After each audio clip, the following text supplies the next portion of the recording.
Imaginez un lieu censé être votre refuge, votre sanctuaire, transformé en un cauchemar vivant où ceux qui devraient vous protéger deviennent vos bourreaux. Moi, Evelyne, aujourd'hui âgée de 78 ans, je porte dans mes cheveux blancs les cicatrices d'une enfance volée, d'une vie brisée par la trahison de ma propre famille. Mes mains tremblent encore en tenant mes perles de prière, assise sur le porche de ma maison dans le Kentucky rural, tandis que je vous raconte une histoire si sombre, si révoltante, qu'elle vous fera bouillir de rage. Préparez-vous à entendre l'injustice, la cruauté et la douleur d'une petite fille qui n'avait personne pour la défendre. Si cette histoire touche votre cœur, je vous implore de laisser un like pour montrer que vous êtes avec moi et de commenter « Debout pour la justice » pour rejoindre cette lutte contre l'horreur cachée derrière les murs des maisons. Ensemble, faisons entendre la voix des victimes. Je suis née dans une ferme misérable du Kentucky, au cœur des Appalaches, dans une maison de rondins grossiers, sans électricité ni eau courante. Le sol était en terre battue, les toilettes un simple cabanon en bois avec un trou creusé dans le sol, et nous nous lavions dans une bassine avec l'eau du ruisseau voisin. Nous étions une famille nombreuse, mes parents, mes 10 frères et sœurs, et moi, la deuxième plus jeune. Mon père labourait la terre, cultivant du maïs, des haricots et des pommes de terre pour notre survie. Quand il y avait un surplus, il le vendait au marché de la ville, à 5 miles de chez nous, transportant les sacs sur son dos. Ma mère, quant à elle, travaillait comme lavandière pour les familles aisées du coin, partant à l'aube avec un baluchon de linge sur la tête et revenant épuisée à la nuit tombée. Malgré la pauvreté, j'ai des souvenirs lumineux de cette époque. Je jouais sous les pommiers avec mes jeunes frères et sœurs, fabriquais des poupées avec des épis de maïs, attrapais des petits poissons dans le ruisseau. La nourriture était simple, du pain de maïs, des légumes verts, parfois un morceau de porc salé quand la chance nous souriait, mais nous ne mourions jamais de faim grâce au labeur acharné de mes parents. Mon instruction était limitée. J'allais à l'école quand je le pouvais, dans une salle improvisée à l'église locale, où j'ai appris à lire, écrire et faire des calculs de base. Mais à 9 ans, j'ai dû arrêter pour aider à la maison. Garder mes jeunes frères et sœurs, travailler au champ, accompagner ma mère pour laver le linge au ruisseau. Tout a basculé quand mon père est mort. J'avais 10 ans. Une vipère l'a mordu alors qu'il travaillait dans les champs. Il n'y avait pas de temps pour atteindre l'hôpital de la ville. Il est mort dans les bras de ma mère et de mon frère aîné, Thomas, alors âgé de 19 ans. Avec sa mort, Thomas est devenu l'homme de la maison. Il travaillait déjà comme maçon en ville, gagnant un maigre salaire, mais ce n'était pas assez pour nourrir tout le monde. Ma mère redoubla d'efforts, lavant le linge du matin au soir, tandis que mes autres frères aînés, Antoine, 17 ans, Joseph, 16 ans, et François, 15 ans, cherchaient du travail. La maison devint silencieuse sans mon père. C'était un homme dur, comme beaucoup à cette époque, mais il n'avait jamais levé la main sur nous. Avec lui, il y avait du respect, un semblant d'ordre. Sans lui, tout s'effondra. Thomas commença à boire. Il rentrait tard, empestant le whisky, hurlant sur tout le monde, surtout sur ma mère. Cette pauvre femme, déjà épuisée par le travail, baissait la tête et acceptait ses cris, peut-être par peur de perdre le peu de soutien qu'il apportait. Mais le pire commença quand j'avais 12 ans. Une nuit, alors que ma mère était absente, restée chez une employeuse malade, je dormais dans la même pièce que mes sœurs, Marie, 14 ans, et Avril, 13 ans, et mon petit frère Pierre, 6 ans. Je me réveillais avec une main sur ma bouche. C'était Thomas. Son haleine puait le whisky, la sueur et le tabac. Ses yeux avaient un éclat qui me glace encore le sang aujourd'hui. « Si tu cries, je fais du mal à Pierre », murmura-t-il à mon oreille. Ce qui suivit fut un cauchemar indescriptible. Une fillette de 12 ans, ne comprenant pas ce qui lui arrivait, submergée par la douleur physique et l'horreur morale. Quand ce fut fini, il me menaça. « Ça reste entre nous. Si tu parles, personne ne te croira, et je ferai pire. » Le lendemain matin, je ne pouvais pas regarder ma mère dans les yeux lorsqu'elle revint. La honte, la peur, la confusion m'étouffaient. Je pensais que c'était une erreur, un moment d'égarement dû à l'alcool. J'avais tort. La semaine suivante, cela recommença, puis encore, toujours la nuit, toujours avec les mêmes menaces, toujours avec la même douleur. Quelques mois plus tard, je remarquai que ma sœur Marie agissait étrangement. Elle pleurait sans raison, évitait de rester seule à la maison. Un jour, je la surpris en train de laver en secret des draps tachés de sang. Alors, j'ai compris. Thomas s'en prenait aussi à elle. C'était une trahison si profonde, si révoltante, qu'elle me donnait envie de hurler, mais la peur me paralysait. Comment notre propre frère, censé nous protéger, pouvait-il devenir un monstre pareil? Et pourquoi personne ne voyait rien? J'ai essayé de parler à ma mère une fois, rassemblant tout mon courage après une nuit particulièrement douloureuse. « Maman, Thomas me fait des choses la nuit, » murmurai-je en l'aidant à étendre le linge. Elle s'arrêta, fixa l'horizon pendant ce qui me sembla une éternité, puis se tourna vers moi. « Mieux vaut toi que moi, ma fille, » dit-elle froidement. « C'est comme ça avec les hommes. Apprends à l'endurer en silence. »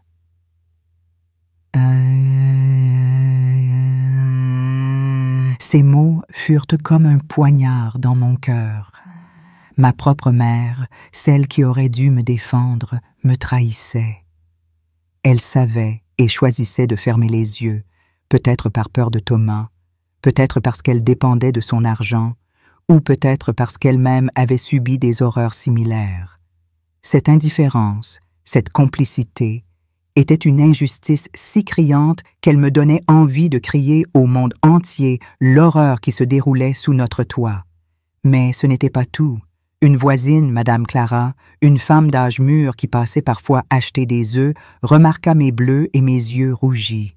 « Qu'est-ce qui t'arrive, Evelyne? Tu es tombée? » demanda-t-elle un jour, son ton faussement inquiet.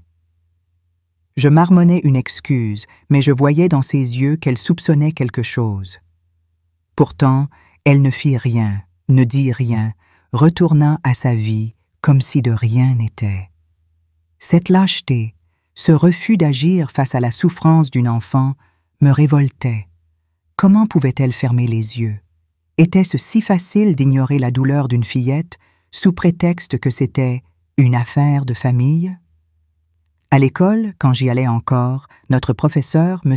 Hale, un homme sévère aux lunettes épaisses, remarqua aussi mes marques, mais au lieu de m'aider, il me ridiculisa devant la classe. « Evelyne, tu devrais apprendre à marcher sans trébucher », lança-t-il en riant, tandis que les autres élèves ricanaient. Cette humiliation publique, venant d'un adulte censé m'éduquer, me brûlait l'âme. Pourquoi personne ne voyait la vérité? Pourquoi personne n'avait le courage de m'aider? Le temps passa et la situation empira. À 13 ans, Antoine, mon deuxième frère aîné, commença à m'agresser à son tour. Il avait vu ce que faisait Thomas et s'était arrogé le même droit, comme si j'étais un objet à leur disposition. « Si tu le fais avec Thomas, tu le feras avec moi, » grogna-t-il un soir, ses mains brutales me maintenant au sol. Puis ce fut Joseph, et plus tard François. À 14 ans, j'étais victime de 4 de mes frères aînés. Chacun, en commençant, répétait la même phrase cruelle. « Tu l'as fait avec les autres, alors tu le feras avec moi. » Comme si j'avais le choix, comme si c'était ma faute. Quand je pleurais ou résistais, je recevais des gifles, des coups, des cheveux arrachés. « Apprends à ne pas te plaindre, » disait-il. « Les femmes doivent se taire. » J'avais des marques sur tout le corps, mais personne ne posait de questions. À l'école, je racontais des histoires d'accidents, de chutes. Monsieur Hale, le professeur, semblait parfois douter, mais à cette époque, personne n'intervenait dans les affaires familiales. Cette indifférence générale, cette acceptation tacite de ma souffrance, était une injustice si monstrueuse qu'elle me donnait envie de hurler jusqu'à ce que le monde entier m'entende. La maison devint un enfer. Thomas perdit son travail de maçon à cause de son alcoolisme. Antoine se mit à jouer, accumulant des dettes. Joseph fut arrêté pour une bagarre dans un magasin et François sombra lui aussi dans l'alcool. La charge de la maison reposait de plus en plus sur ma mère qui s'épuisait et tombait malade. À 15 ans, j'essayais d'échapper à la maison autant que possible, accompagnant ma mère pour laver le linge ou proposant de faire des livraisons en ville. Mais cela ne suffisait pas toujours. Les autres frères, Paul, Joachim, Benoît, Gérald, commencèrent à leur tour, comme si c'était leur droit, comme si j'étais une chose à utiliser. 8 frères, 8 bourreaux, tous de mon propre sang. Comment des êtres humains, liés par le sang, pouvaient-ils infliger une telle cruauté à une jeune fille? Mes sœurs souffraient aussi. Marie tenta de s'enfuir une fois, mais ils la ramenèrent, battue et brisée. Avril, à 14 ans, se maria avec un homme de 40 ans, violent lui aussi, pour échapper à cet enfer. Elle passa d'un cauchemar à un autre. Cette injustice, ce cycle de violence impunie, était insupportable. Où était la justice? Où était l'humanité? L'église de la ville devint mon seul refuge. Pas que je croyais en Dieu à ce moment-là. Comment le pouvais-je, avec tout ce qui m'arrivait? Mais c'était un lieu où personne ne me touchait, où je pouvais respirer quelques heures. Je m'asseyais au dernier banc, immobile, jusqu'à ce qu'il soit temps de rentrer. Le prêtre, le père Michel, un homme âgé aux yeux bienveillants, remarqua ma présence constante. « Ma petite, tout va bien chez toi ?» me demanda-t-il un jour après la messe. J'ai failli tout lui dire, crier la vérité, mais la peur était plus forte. La peur de ce que mes frères feraient s'ils apprenaient que j'avais parlé. Alors, je souris et dis que j'aimais juste la paix de l'Église. Mais à l'intérieur, je bouillais de rage contre moi-même, contre ce monde qui laissait une enfant porter un tel fardeau seule. À 16 ans, ma vie était un cauchemar sans fin. Chaque jour se ressemblait. Travailler, souffrir, pleurer en cachette, prier pour un miracle qui ne venait jamais. Puis, un jour, je réalisais que mes règles, déjà irrégulières, n'étaient pas venues depuis plus de 2 mois. Mon corps changeait. Mon ventre, toujours plat à cause de la faim, commençait à s'arrondir légèrement. J'étais enceinte. Et le pire, je n'avais aucune idée de qui était le père. Cela pouvait être n'importe lequel de mes 8 frères qui me violentaient régulièrement. Cette découverte me terrifia. Comment pouvais-je porter un enfant dans cet enfer? Comment pouvais-je le protéger de ces monstres? J'essayais de cacher ma grossesse, portant des vêtements amples, serrant des bandes autour de mon ventre. Mais à 5 mois, il devint impossible de le dissimuler. Ma mère le remarqua. « Toi !» cria-t-elle, me giflant si fort que je tombai au sol. « Tu t'es offerte à tout le monde, et maintenant tu vas nous ramener une bouche de plus à nourrir. » J'essayais d'expliquer que ce n'était pas mon choix, que c'était un de ses propres fils, mais elle refusa d'écouter. Peut-être était-il plus facile pour elle de me blâmer que d'affronter la vérité ignoble sur les fils qu'elle avait élevés. Cette trahison, cette accusation injuste, était une blessure si profonde qu'elle me donnait envie de hurler ma douleur au monde entier. Mes frères, quand ils l'apprirent, furent encore pires. Elle a dû s'amuser avec un homme de la ville, railla Thomas en public, jouant les indignés, alors que c'était lui, eux tous, qui m'avaient détruite. Leur hypocrisie, leur façon de se poser en victime alors qu'ils étaient les bourreaux, était une abomination qui me faisait bouillir de rage. Comment osaient-ils? Comment pouvaient-ils vivre avec une telle monstruosité dans leur cœur? L'abus cessa pendant la grossesse. Peut-être avaient-ils peur d'endommager le bébé, ou peut-être mon corps enceinte ne les intéressait-il plus. Mais les humiliations redoublèrent.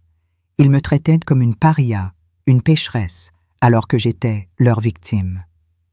Je travaillais encore plus dur, portant des seaux d'eau, lavant le linge, récoltant les pommes de terre, même avec mon ventre grossissant. Je dormais dans un coin de la cuisine, banni de la chambre commune, seul, terrifié, avec un enfant qui grandissait en moi.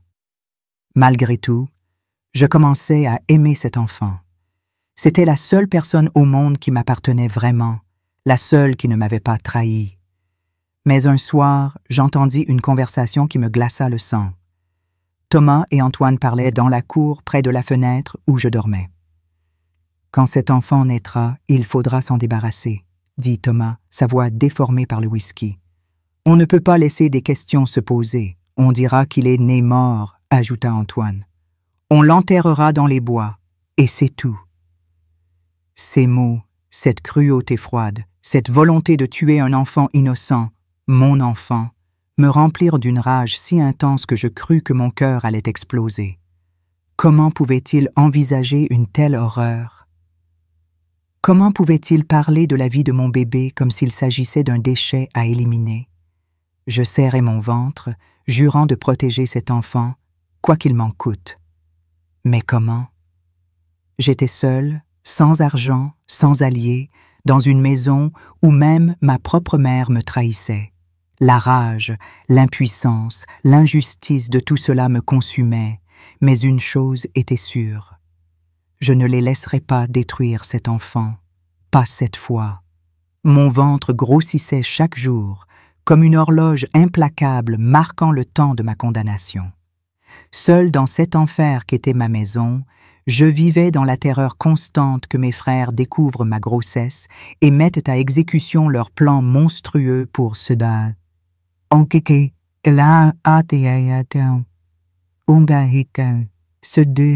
Se débarrasser de mon enfant. Chaque nuit, je serrais mon ventre, murmurant des promesses désespérées à ce petit être innocent qui grandissait en moi. Je te protégerai, quoi qu'il arrive.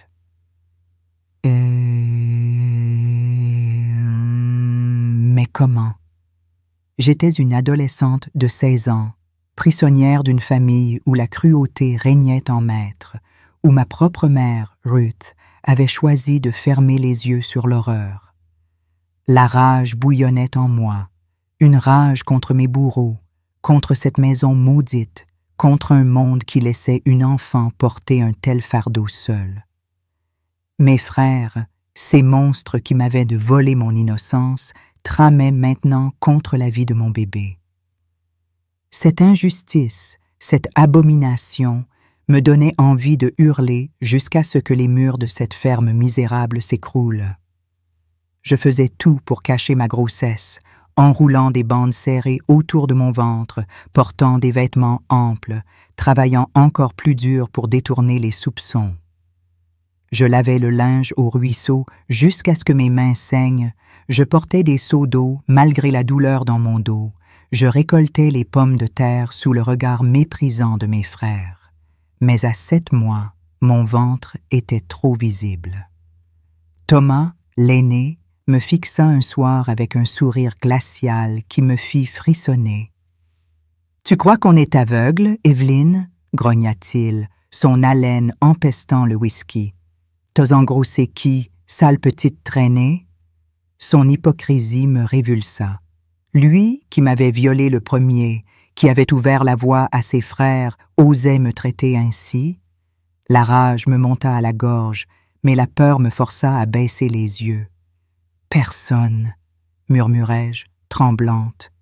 Il éclata d'un rire cruel, partagé par Antoine, Joseph et François, qui se tenaient derrière lui comme une meute de loups. « On verra ça, » dit Thomas, et son ton promettait des horreurs à venir. Cette menace, cette arrogance de bourreau se posant en juge, était une injustice si insupportable que je serrai les poings jusqu'à ce que mes ongles perçonnent ma peau. Ma mère, Ruth, était pire encore. Un matin, alors que je l'aidais à préparer le pain de maïs, elle me lança un regard dégoûté. « Tu portes le péché en toi, » siffla-t-elle.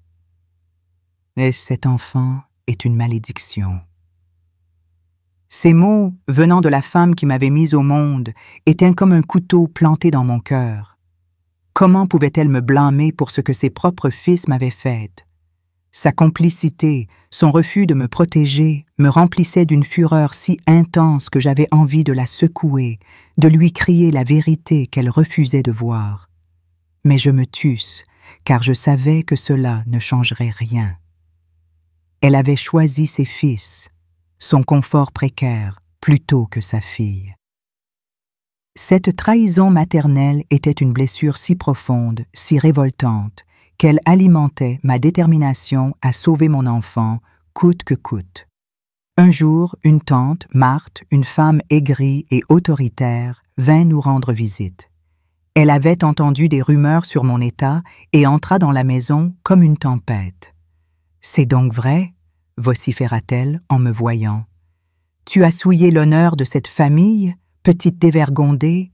Cet enfant est une honte, un fléau. » Ces mots, crachés avec un mépris venimeux, me firent bouillir de rage. Comment osait-elle? Elle, qui n'avait jamais levé le petit doigt pour nous aider, qui vivait confortablement en ville tandis que nous crevions de faim, se permettait de me juger? « Ce n'est pas ma faute !» criai-je, incapable de me contenir. Marthe me gifla si fort que je trébuchai. « Tais-toi, insolente !» rugit-elle. « Tu mérites tout ce qui t'arrive. » Thomas, présent, ricana, et ma mère resta silencieuse, les yeux baissés. Cette injustice, ce concert de cruauté et d'indifférence était insoutenable. Pourquoi le monde entier semblait-il décidé à me condamner, moi, la victime? Les mois passèrent, et les douleurs de l'accouchement approchaient. Une nuit, je me réveillai avec une douleur déchirante, différente de tout ce que j'avais connu. Je compris que le moment était venu. Je ne pouvais pas accoucher dans la maison, sous les yeux de mes bourreaux. Avec difficulté, je me levai, étouffant mes gémissements, et sortis dans la cour. La lune éclairait faiblement le chemin vers un vieux hangar abandonné, où nous avions autrefois élevé des cochons. Le sol était un mélange de terre battue, de paille pourrie et de fumier séché. L'odeur était nauséabonde, les murs de bois laissaient passer le vent froid. C'était là, dans cet endroit immonde, que j'allais donner la vie. Seul, terrifié, je m'installais sur la paille sale, mordant un chiffon pour étouffer mes cris. Les contractions me déchiraient, chaque vague de douleur plus intense que la précédente. Je n'avais personne pour me guider, seulement l'instinct de mon corps. Après des heures d'agonie, dans un mélange de souffrance indescriptible et de soulagement soudain, mon bébé glissa dans ce monde cruel, sur ce sol immonde, dans ce hangar maudit. C'était une fille, petite, rouge, couverte de cette substance blanchâtre des nouveau-nés. Elle était vivante. Son faible cri me remplit à la fois de joie et de terreur. Et si quelqu'un l'entendait? Avec des mains tremblantes, je coupais le cordon ombilical avec un couteau rouillé que j'avais caché. Je nettoyais son visage et son corps fragile avec des chiffons que j'avais préparés. Je l'enveloppais dans un morceau de couverture usée, volé en secret. « Chut, ma petite !» murmurai-je en embrassant son front. « Maman est là, maman te protégera. » C'était une promesse impossible, mais en cet instant, je voulais y croire de toutes mes forces. Je la baptisais sur le champ, aspergeant un peu d'eau sur son front. « Lily, en l'honneur de la pureté que tu apportes dans ma vie sombre. » Ce moment, si pur au milieu de l'horreur, était un éclat de lumière dans mon enfer. Au lever du soleil, ma mère apparut à l'entrée du hangar, portant un seau d'eau et des chiffons. « C'est fini ?» demanda-t-elle froidement, sans un regard pour le bébé dans mes bras. « Oui » répondis-je, serrant Lily contre moi. « C'est une fille. » Elle observa l'enfant un instant, et pendant une seconde, je crus voir une lueur de tendresse dans ses yeux. Mais son visage se durcit aussitôt. « Nettoie tout ça, je ne veux pas qu'on pose des questions, » ordonna-t-elle avant de partir. Pas un mot de réconfort, pas un geste d'amour pour sa petite fille. Juste ce mépris glacial qui me brisait un peu plus. Cette indifférence, ce refus d'humanité me révoltait. Comment pouvait-elle être si insensible? Comment pouvait-elle abandonner sa propre fille et son enfant dans un moment pareil? Je nettoyais le hangar comme je pus, malgré la douleur qui irradiait dans tout mon corps. Je baignais Lily avec l'eau du seau, essuyant le sang et la saleté de son petit corps parfait. Elle était si belle, avec ses doigts minuscules, ses sourcils délicats, ses lèvres comme un bouton de rose. Comment une créature si pure pouvait-elle naître d'une telle horreur? Pendant 3 mois, je vécus dans une peur constante, cachant Lily dans le hangar pendant la journée tandis que je travaillais. Je courais la voir dès que possible pour l'allaiter, la nettoyer, la serrer dans mes bras. La nuit, je la ramenais près de moi dans la cuisine, profitant de l'obscurité pour prendre soin d'elle. C'était épuisant, terrifiant, mais aussi magnifique. Lily était ma raison de vivre, son odeur de bébé, son regard qui semblait reconnaître le mien, ses petits doigts agrippant les miens avec une force surprenante. Mais ce fragile équilibre s'effondra un après-midi brûlant. J'étais dans les champs, récoltant des pommes de terre avec mes jeunes frères, quand un cri perça l'air venant de la maison. Mon cœur s'arrêta. Je savais, avant même de lâcher mon panier et de courir, que l'horreur m'attendait. Quelqu'un avait trouvé Lily, mon secret, mon trésor. En arrivant dans la cour, je vis une scène qui me entra jusqu'à ma mort. Thomas tenait ma petite Lily par le bras, comme un vulgaire sac de grains. Elle pleurait désespérément, son visage rouge d'effort. « Alors c'est ça que tu cachais, misérable !» rugit-il, secouant mon bébé si fort que je craignis qu'il brise ses os fragiles. « Tu as vraiment donné naissance à ce bâtard et osé le cacher ?» Je tombai à genoux, tendant les bras vers elle. « Pitié, rends-la-moi, tu lui fais mal !» suppliai-je, la voix brisée. Thomas éclata d'un rire froid, celui qui précédait toujours ses pires cruautés. « Tu pensais vraiment pouvoir élever cette abomination sous notre nez ?»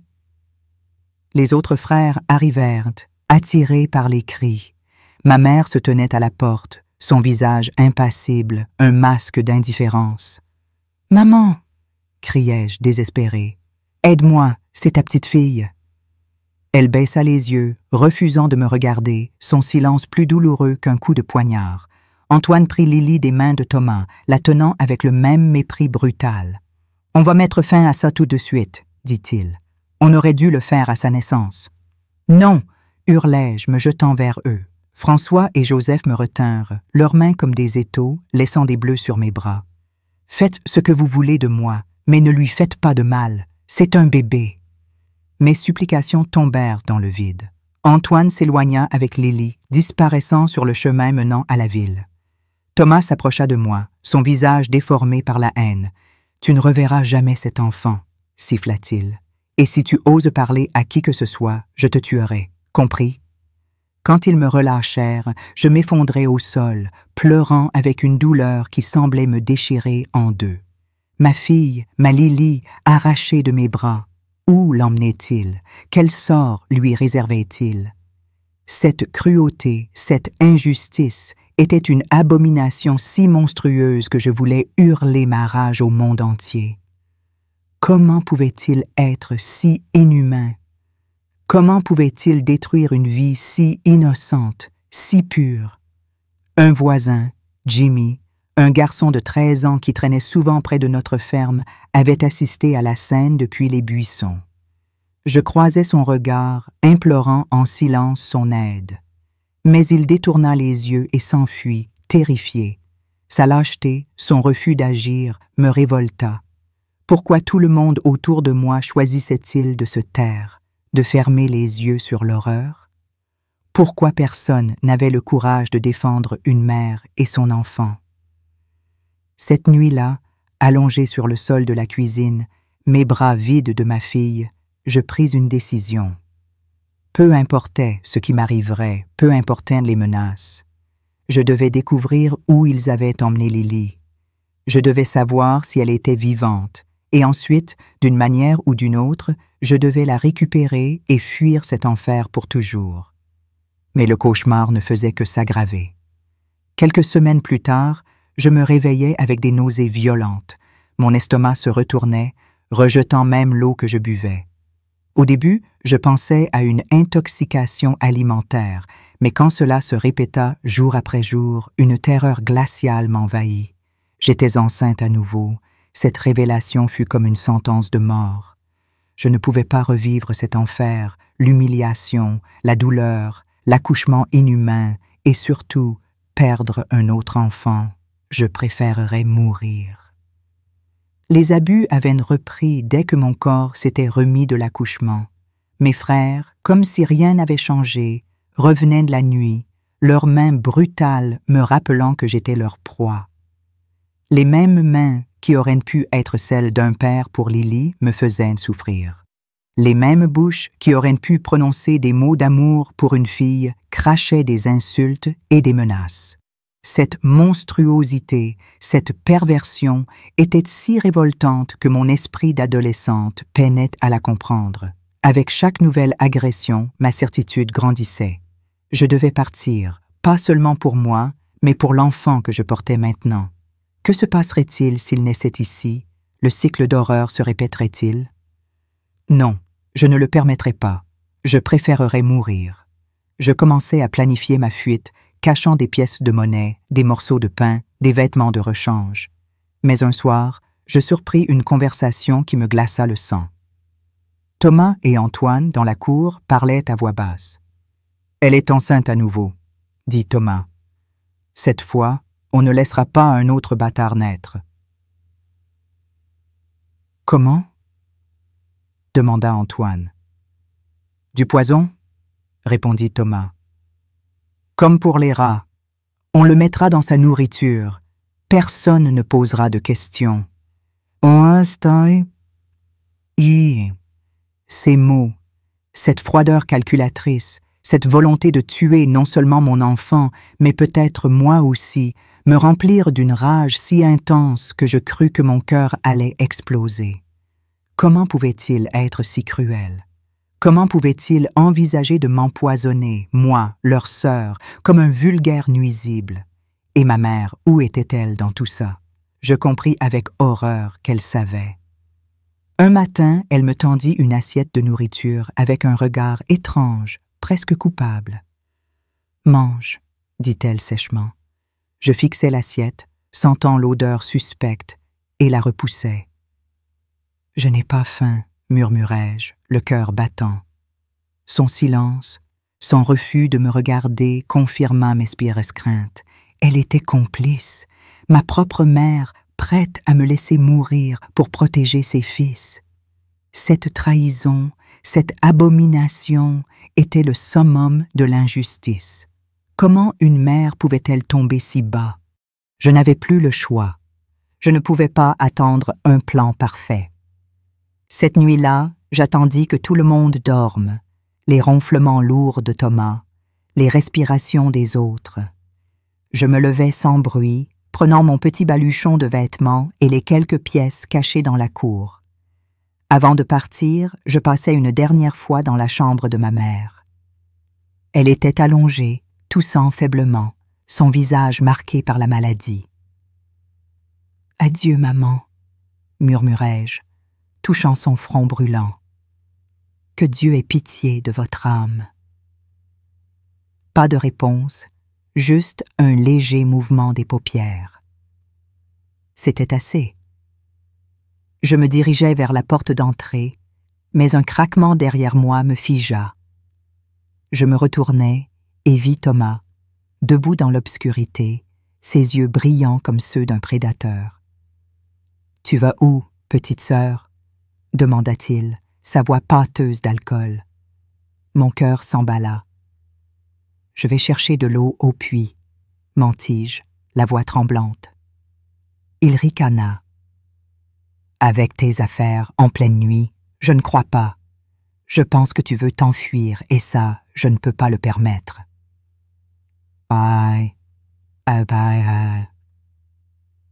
Il s'avança, ses mains tendues comme des griffes. Je ne réfléchis pas. Je me retournai et courus vers la porte, la poussant de toutes mes forces. L'air froid de la nuit frappa mon visage alors que je sprintais dans la cour, vers le chemin. Derrière moi, Thomas jurait, ses pas lourds, résonnants.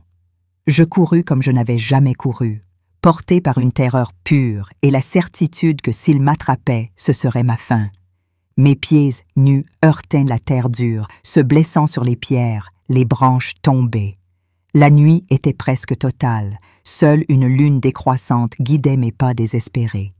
Les cris de Thomas s'éloignaient peu à peu. Je courus jusqu'à ce que mes poumons brûlent, jusqu'à ce que mes jambes tremblent d'épuisement. Quand je m'arrêtai enfin, m'appuyant contre un arbre, je réalisais qu'il n'était plus derrière moi. J'avais réussi. J'avais échappé à cet enfer. Mais pour aller où? La ville la plus proche, Lexington, était à des miles. L'église du Père Michel était dans la direction opposée, et je n'osais pas revenir en arrière. Thomas me cherchait probablement, peut-être avait-il réveillé les autres pour m'aider à me traquer. Je décidai de continuer vers Lexington. C'était ma seule chance. Je marchais toute la nuit, ne m'arrêtant que pour reprendre mon souffle quand mes jambes cédaient. À l'aube, j'atteignis les faubourgs de Lexington. La ville, bien que petite, me semblait immense et intimidante. Les rues pavées, les maisons serrées, les gens commençant leur journée, tout me désorientait. J'étais seule, sans argent, sans nourriture, sans refuge. Et soudain, une douleur étrange me traversa le ventre, plus profonde que les nausées de la grossesse. En baissant les yeux, je vis des taches de sang sur ma jupe, un sang sombre, différent. Avec horreur, je compris. Je perdais mon bébé. Peut-être à cause de l'effort de la fuite, peut-être à cause d'un reste de poison que j'avais ingéré sans le savoir, ou peut-être parce que cette vie, comme Lily, n'était pas destinée à survivre dans ce monde cruel. Cette perte, cette injustice de plus, me brisa. Pourquoi? Pourquoi devais-je tout perdre, encore et encore? Je m'assis sur le trottoir d'une rue peu passante, pleurant en silence. Pour la douleur physique, oui, mais surtout pour la perte d'un autre enfant que je ne connaîtrais jamais, pour la vie que j'avais laissée derrière, aussi horrible soit-elle, pour la peur de l'avenir inconnu. C'est alors que je vis, de l'autre côté de la rue, une église. Pas la petite chapelle de mon village, mais une église imposante, un lieu qui m'attira instinctivement comme un refuge. Avec effort, je me levai, titubant, et traversai la rue. Je poussai la lourde porte en bois. L'intérieur était frais, silencieux, éclairé par des bougies et la lumière filtrée par les vitraux. Je m'avançai dans l'allée centrale, entre les bancs vides. L'autel semblait lointain, presque inatteignable dans mon état de faiblesse. Mais je continuais, un pas après l'autre, guidé par une force inexplicable. Près de l'autel, mes jambes cédèrent. Je tombai à genoux, mes mains agrippant la balustrade séparant la nef du cœur. La douleur dans mon ventre était insupportable. Le sang coulait le long de mes jambes, tachant le sol de pierre. « Aidez-moi » murmurai-je, sans savoir si je m'adressais à Dieu, au saint ou à quiconque pourrait entendre. « Pitié, aidez-moi. » L'obscurité m'enveloppa, miséricordieuse dans sa promesse de mettre fin à la douleur. La dernière chose que je vis fut une silhouette approchant rapidement, une femme en habit noir et blanc, son visage exprimant l'alarme et la compassion. Une religieuse, un ange, pensai-je alors que ma conscience s'évanouissait. Un ange envoyé pour me sauver, ou peut-être pour m'emmener ailleurs, loin de cet enfer. Je me réveillais dans un lit inconnu, sous un plafond blanc, entouré de murs clairs et de draps propres qui contrastaient avec l'enfer crasseux que j'avais fui. Pendant un instant, je crus être au paradis, Si loin était-ce de la maison maudite où j'avais grandi, mais la douleur lancinante dans mon corps, l'élancement dans mon ventre vide, me ramena brutalement à la réalité. J'avais perdu un autre enfant, arraché par la cruauté de mes frères et la complicité de ma mère. La rage, une rage incandescente, bouillonnait en moi. Comment un monde pouvait-il permettre une telle injustice? Comment mes bourreaux, ces monstres qui m'avaient volé mon innocence, ma fille Lily et maintenant un autre enfant à naître, pouvaient-ils continuer à vivre librement, impunis? Cette pensée me consumait, me donnait l'envie de crier jusqu'à ce que la terre tremble, jusqu'à ce que quelqu'un, quelque part, entende la douleur d'une adolescente brisée. Mais une main douce se posa sur mon épaule, me retenant. C'était sœur Marguerite, la religieuse qui m'avait trouvé effondrée dans l'église, son visage empreint d'une compassion qui contrastait avec la froideur de ma famille. « Repose-toi, ma petite, » murmura-t-elle. « Tu es en sécurité maintenant. » En sécurité? Était-ce seulement possible après tout ce que j'avais enduré? J'étais dans une infirmerie improvisée au sein du couvent Sainte-Anne à Lexington. Pendant 2 semaines, les religieuses me soignèrent avec une tendresse que je n'avais jamais connue. Elles pansèrent mes blessures, me nourrirent, me donnèrent des vêtements propres. Plus important encore, elles ne me jugèrent pas, ne me bombardèrent pas de questions que je n'étais pas prête à répondre, mais la douleur de mes pertes. Lily, arrachée de mes bras, et cet enfant que je n'avais pas pu sauver, était une plaie ouverte, alimentée par la rage contre ceux qui m'avaient détruite. Sœur Marguerite, avec sa voix calme et ses yeux pleins de compréhension, s'assit un jour à mon chevet. « Veux-tu nous raconter ce qui t'est arrivé, ma petite? Qui t'a fait ça? » demanda-t-elle doucement. Les mots jaillirent comme un torrent, un déluge de douleur et de colère. Je parlais des années d'abus, de la première grossesse, de l'accouchement dans le hangar, de Lily arrachée par mes frères, de la nouvelle grossesse et de la tentative d'empoisonnement. Je pleurais, criais presque, ma voix tremblante de fureur contre Thomas, Antoine, Joseph, François, Paul, Joachim, Benoît, Gérald, mes 8 bourreaux, mes propres frères. Et contre ma mère, Ruth, dont la complicité me brûlait l'âme. Sœur Marguerite écouta en silence, ses yeux brillants de larmes, tenant ma main comme un ancrage. Quand j'eus fini, épuisée, elle me serra dans ses bras, un geste maternel que je n'avais jamais connu. « Tu es en sécurité maintenant, » répéta-t-elle. « Personne ne te fera plus de mal ici. » Pour la première fois, je crus en la possibilité d'un refuge, mais la rage en moi ne s'éteignait pas. Où était la justice? Pourquoi ces monstres respiraient-ils encore librement? Les religieuses m'offrirent de rester au couvent. La mère supérieure, sœur Agnès, une femme âgée au regard sévère mais juste, me proposa 2 choix: trouver un travail en ville, peut-être comme domestique, ou rester pour aider au couvent en échange d'un abri. L'idée de quitter ce sanctuaire, de retourner dans un monde où mes frères pouvaient me trouver, me terrifiait. « Puis-je rester ?» suppliai-je. « Je ferai n'importe quel travail, même le plus dur. » Sœur Agnès hocha la tête. « Tu peux rester aussi longtemps que tu en as besoin.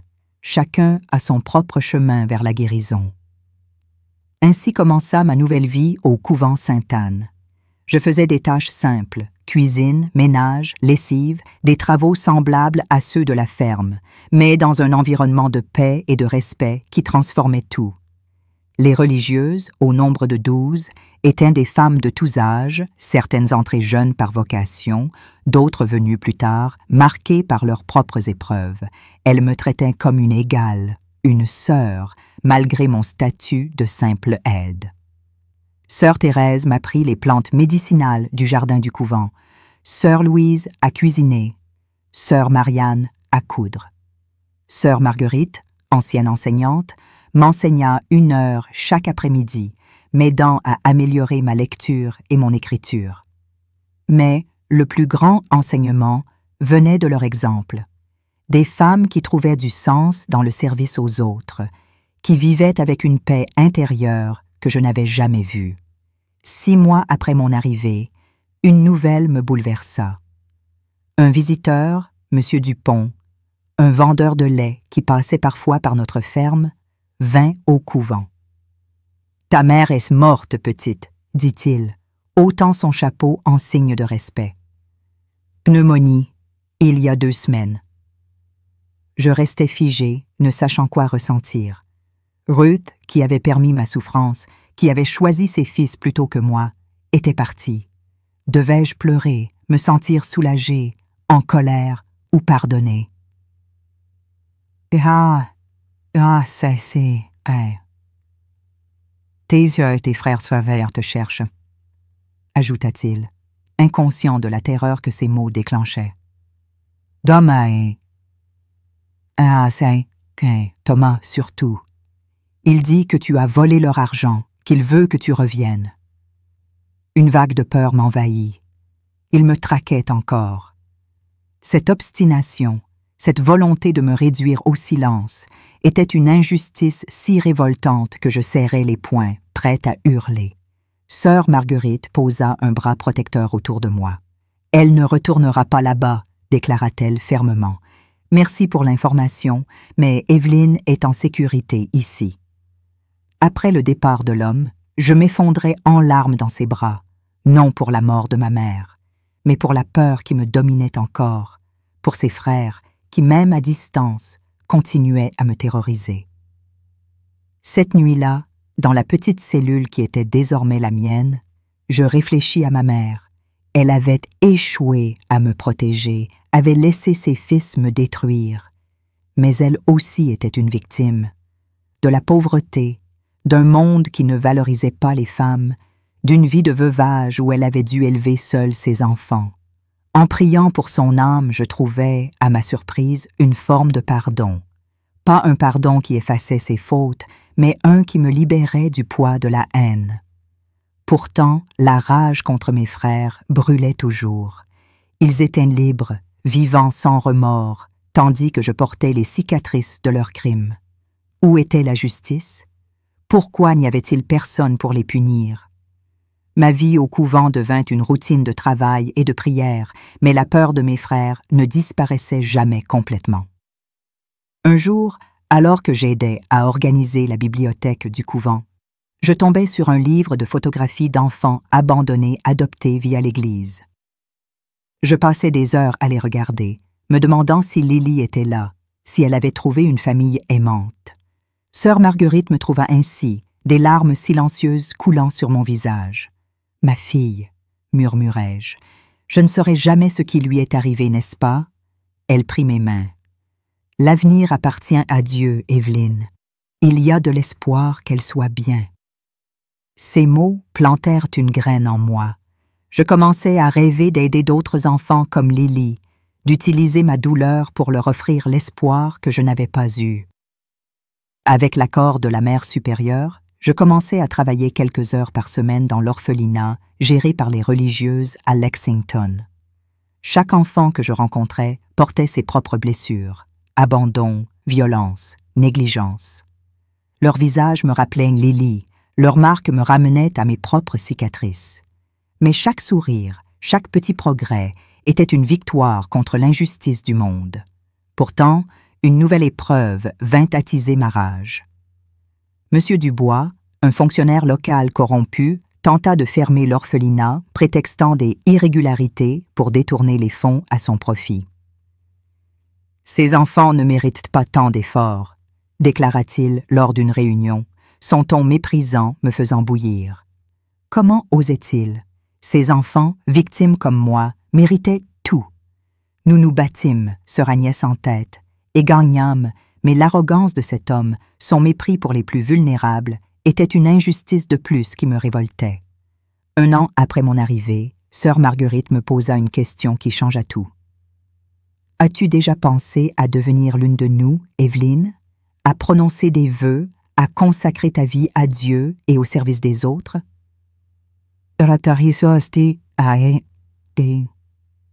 L'idée me surprit. J'avais trouvé un foyer au couvent, mais devenir religieuse, après tout ce qu'on m'avait fait, étais-je digne? Ce qu'ils t'ont fait ne diminue pas ta valeur aux yeux de Dieu, dit-elle, interrompant mes doutes. C'est peut-être à cause de ta souffrance que tu as tant à offrir. Je demandais du temps pour réfléchir, prier. Pendant des semaines, je pesais ma décision. Le couvent était ma maison, les religieuses ma famille. Travailler avec les enfants donnait un sens à mes jours. Mais une part de moi rêvait encore de retrouver Lily, de vivre une vie normale hors de ces murs. Ce fut une visite inattendue qui scella mon choix. Un dimanche après-midi, une novice m'appela. Un homme demandait à me voir. La peur me saisit. Était-ce Thomas? Avait-il fini par me trouver? Sœur Marguerite m'accompagna à la salle des visites. De l'autre côté de la grille, je vis un homme d'âge moyen, barbe grisonnante, yeux fatigués. « Évelyne Durand ?» demanda-t-il. « Je suis Jacques, le cousin de ton père. » Mon cœur battait à tout rompre. Que voulait-il? « Tes frères te cherchent, » dit-il, confirmant mes craintes. « Thomas, surtout. Il est instable. Il dit que tu dois payer pour ce que tu as fait, que tu en sais trop. » Ah oui. La rage et la peur se mêlèrent en moi. Payer, moi, leur victime? Cette injustice, cette traque incessante était insupportable. « Pourquoi me dis-tu ça ?» demandai-je, la voix tremblante. Il baissa les yeux, honteux. « Parce que j'ai entendu des rumeurs sur ce qui se passait chez vous. Je n'ai rien fait à l'époque. Je porte cette culpabilité. Thomas vient souvent à Lexington, il pose des questions dans les tavernes. Il a juré de t'éliminer s'il te trouve. » Un silence lourd s'installa. La menace planait, palpable. Puis, je trouvai ma voix étonnamment ferme. « Merci de m'avoir prévenu, mais je n'ai plus peur de lui. J'ai trouvé ma place ici, ma famille, ma mission. S'il vient, il ne me trouvera pas seul. » Ah, pas qui ici? Jacques hocha la tête, impressionné. Après son départ, sœur Marguerite me serra dans ses bras. « Tu es plus forte que tu ne le penses, » dit-elle, ses yeux brillants de fierté. Cette nuit-là, je pris ma décision. Si Thomas me trouvait, le couvent serait mon bouclier. Plus encore, je voulais appartenir à cette communauté qui m'avait sauvée. Le lendemain, je demandais à commencer mon noviciat. Le chemin pour devenir religieuse serait long. 2 ans comme postulante, puis le noviciat, enfin les vœux, mais j'étais déterminée à transformer la fille brisée en une femme forte, dédiée à protéger les plus vulnérables. Des années plus tard, je prononçais mes premiers vœux, prenant le nom de sœur Lily Ann, en l'honneur de ma fille perdue. Ce nom était ma façon de la garder vivante, d'honorer les quelques mois d'amour que nous avions partagés. Je poursuivis mon travail à l'orphelinat, prenant plus de responsabilités. J'étudiais, complétant mon éducation par des cours par correspondance en psychologie des enfants, voulant comprendre et aider les petites traumatisées. À 23 ans, je fis mes vœux perpétuels, m'engageant pleinement dans cette vie. La jeune fille effrayée qui était arrivée au couvent, à demi morte, était devenue une femme sereine, déterminée à changer le monde à travers son travail. Mais un événement ébranla ma paix. Lors d'un voyage à Louisville pour une conférence, je vis, à la gare routière, un visage familier. Un homme vieilli, marqué par l'alcool, mais reconnaissable entre mille. Thomas. Mon premier bourreau, le meneur des autres, était là, à quelques mètres. Il ne me vit pas, vêtu de mon habit de religieuse, une image qu'il n'aurait jamais imaginée. Je restais figé, l'observant. Il semblait plus petit, plus fragile, mal vêtu, titubant. La vie ne l'avait pas épargné. Pendant un instant, je pensais à l'approcher, à lui jeter au visage tout ce qu'il m'avait fait, à lui montrer la femme que j'étais devenue malgré lui.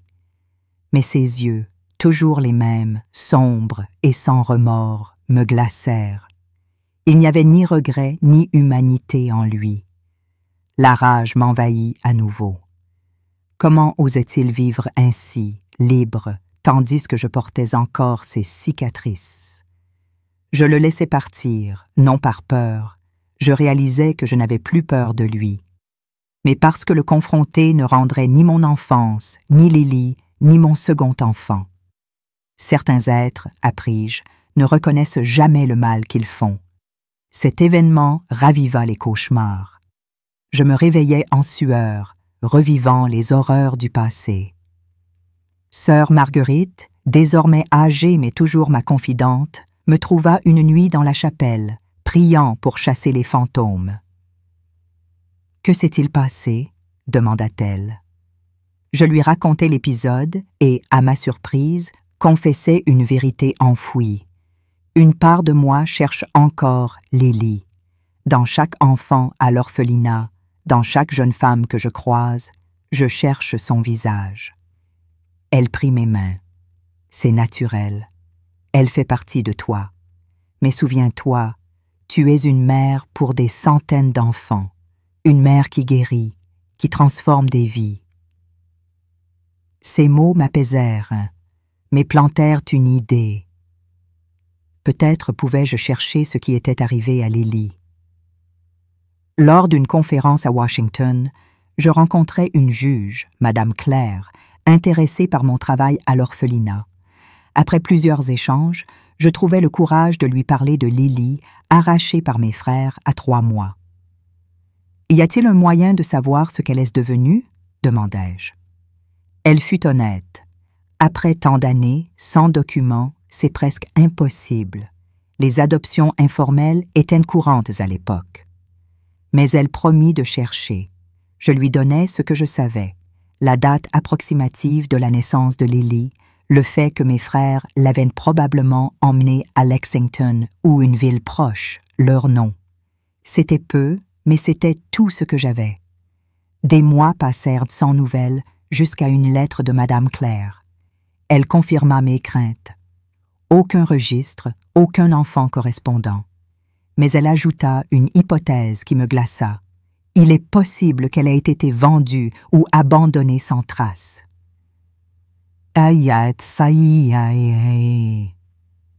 Vendue. Mes frères, ces monstres, auraient-ils pu commettre une telle abomination? Cette pensée, cette possibilité qu'ils aient profité de ma fille comme d'une marchandise, était une injustice si révoltante que je hurlais de rage dans ma cellule, seul, maudissant leur existence. Les années suivantes, je transformais cette douleur en carburant. L'orphelinat devint un centre d'accueil plus large, offrant non seulement un refuge, mais aussi un soutien aux familles en crise, des programmes pour prévenir l'abandon. À 47 ans, je fus invitée à participer à une commission nationale sur les droits des enfants, une reconnaissance impensable pour la fille abusée que j'avais été. Mais la rage ressurgit quand j'appris, par un ancien voisin, que mes frères vivaient toujours, libres, sans jamais avoir été punis. Thomas, devenu un ivrogne pathétique, Antoine, un joueur ruiné, les autres, éparpillés, mais tous intacts, sans justice. Cette impunité, ce mépris du monde pour ma souffrance, était une blessure qui ne cicatrisait pas. Pourquoi n'avait-il jamais payé? Pourquoi le monde permettait-il à de tels monstres de continuer? Je commençais à partager mon histoire, non pas toute, mais celle de ma résilience, dans des conférences, puis dans un livre, Des ténèbres à la lumière, publié à 49 ans. Écrire fut douloureux, chaque mot ravivant les blessures, mais c'était aussi une libération, une façon de crier au monde que la guérison était possible. Le livre trouva son public, professionnel, survivant, croyant, et renforça ma mission. À 60 ans, un cancer du sein me força à ralentir. Mais même cette épreuve devint une réflexion sur la gratitude pour la vie que j'avais construite. En 2015, à 65 ans, je reçus la médaille du mérite social à Washington, entourée d'anciens enfants de l'orphelinat, désormais adultes épanouis. En recevant cette médaille, je pensais à Lily, à la fille que j'avais été, à la femme que j'étais devenue. Mais la rage, toujours là, me rappelait que mes bourreaux n'avaient jamais été jugés. Aujourd'hui, à 78 ans, je regarde en arrière avec tristesse et gratitude. Tristesse pour les douleurs irréparables, pour Lily, dont je ne saurai jamais le sort. Gratitude pour la vie que j'ai bâtie, pour les enfants que j'ai sauvés. Chaque jour, je pense à Lily, qui aurait mon âge maintenant. Est-elle vivante? A-t-elle eu une belle vie? Je vis avec cette incertitude, transformant ma douleur en force. Mais l'injustice ultime, celle qui me fait encore trembler de rage, est que mes frères n'ont jamais payé. Ils ont vécu, ri, vieilli, tandis que je portais leurs crimes. Cette impunité est une plaie ouverte, une abomination qui crie vengeance.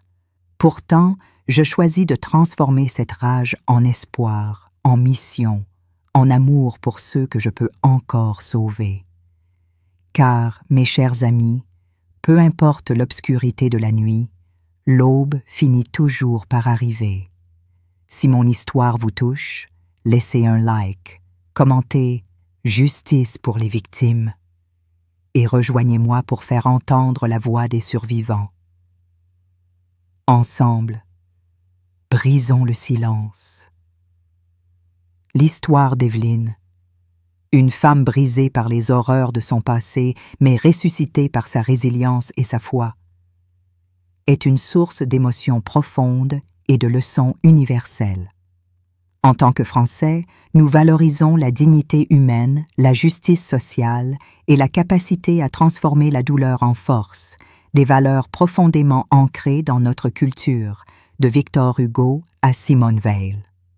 L'histoire d'Evelyn, bien qu'enracinée dans le Kentucky rural, résonne avec ses idéaux, nous poussant à réfléchir sur la manière dont nous pouvons appliquer ces leçons dans nos vies modernes, marquées par l'individualisme mais aussi par une quête collective de sens.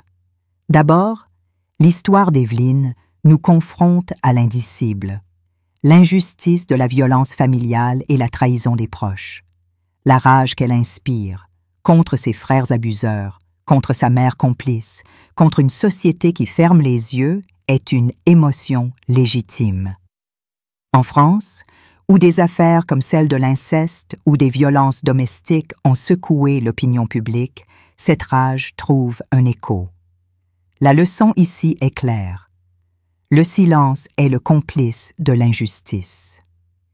Evelyn a souffert parce que personne, ni voisin, ni enseignant, ni sa propre mère, n'a osé intervenir. Dans nos vies, cela nous appelle à la vigilance. Combien de fois avons-nous détourné le regard face à une situation suspecte, par peur ou par confort? Evelyn nous enseigne qu'il faut avoir le courage de poser des questions, d'agir, même au risque d'être mal à l'aise. Que ce soit en signalant une situation préoccupante ou en soutenant une association comme La Voix de l'enfant, nous devons briser le silence pour protéger les plus vulnérables. Ensuite, la résilience d'Evelyn est une inspiration. Malgré la perte de ses enfants, les abus répétés et la solitude, elle a trouvé refuge dans la communauté du couvent Sainte-Anne et a transformé sa douleur en mission. En France, où la spiritualité, qu'elle soit religieuse ou laïque, est souvent une source de sens, cette capacité à transcender l'adversité est admirable. Evelyn nous rappelle que la souffrance, bien qu'injuste, peut devenir un moteur de changement. Dans nos vies, cela signifie chercher un sens même dans les moments les plus sombres. Que ce soit en se consacrant à une cause, en aidant les autres ou en poursuivant un projet personnel, nous pouvons, comme Evelyn, trouver une lumière dans l'obscurité. Par exemple, rejoindre des initiatives locales, comme les centres d'accueil pour femmes victimes de violences, ou s'engager dans l'éducation des jeunes, peut transformer notre propre douleur en action positive. Un autre enseignement est l'importance de la communauté. En France, nous chérissons la solidarité, incarnée dans des concepts comme la fraternité. Evelyne a été sauvée par les religieuses, qui lui ont offert un refuge et une famille choisie. Sans elle, elle aurait pu succomber à son désespoir. Cela nous pousse à réfléchir. Comment pouvons-nous être des sœurs Marguerite pour quelqu'un dans le besoin? Dans nos cercles, famille, amis, collègues, il y a toujours quelqu'un qui souffre en silence. Offrir une écoute, un soutien, ou même un simple geste de gentillesse peut changer une vie. Cela peut être aussi simple que de participer à une association caritative ou d'organiser un groupe de soutien dans notre quartier, reflétant l'esprit communautaire français. Enfin, l'impunité des bourreaux d'Evelyne est une injustice criante qui nous révolte. En France, où les combats pour la justice, comme ceux menés par #MeToo, où les associations contre les violences familiales sont au cœur des débats, cette impunité nous rappelle que le chemin est encore long. Evelyne n'a pas vu ses frères punis, mais elle a choisi de ne pas laisser leur mal la définir. Cette leçon est essentielle. Nous ne pouvons pas toujours contrôler la justice extérieure, mais nous pouvons choisir comment répondre à l'injustice. Dans nos vies, cela signifie refuser de laisser la haine ou la vengeance nous consumer. Au lieu de cela, nous pouvons canaliser notre énergie dans des actions constructives. Militer pour des lois plus strictes contre les abus, soutenir des campagnes de sensibilisation ou éduquer nos enfants sur le respect et l'égalité. En somme, l'histoire d'Evelyne nous apprend à reconnaître l'injustice, à agir contre le silence, à transformer la douleur en force, à s'appuyer sur la communauté et à chercher une justice intérieure lorsque l'extérieur fait défaut. Ces leçons, enracinées dans des valeurs françaises comme la solidarité et la résilience, nous appellent à être des acteurs de changement dans nos propres vies et dans la société. Si l'histoire d'Evelyne vous a touché, si sa force vous inspire, alors agissez. Cliquez sur « J'aime » pour montrer votre soutien aux survivants d'abus. Partagez cette vidéo pour briser le silence sur ces injustices. Abonnez-vous à notre chaîne pour ne pas manquer les prochaines histoires de résilience. Et dans les commentaires, laissez un simple « Justice pour tous » pour rejoindre notre mouvement. Ensemble, faisons entendre la voix des victimes et bâtissons un monde plus juste,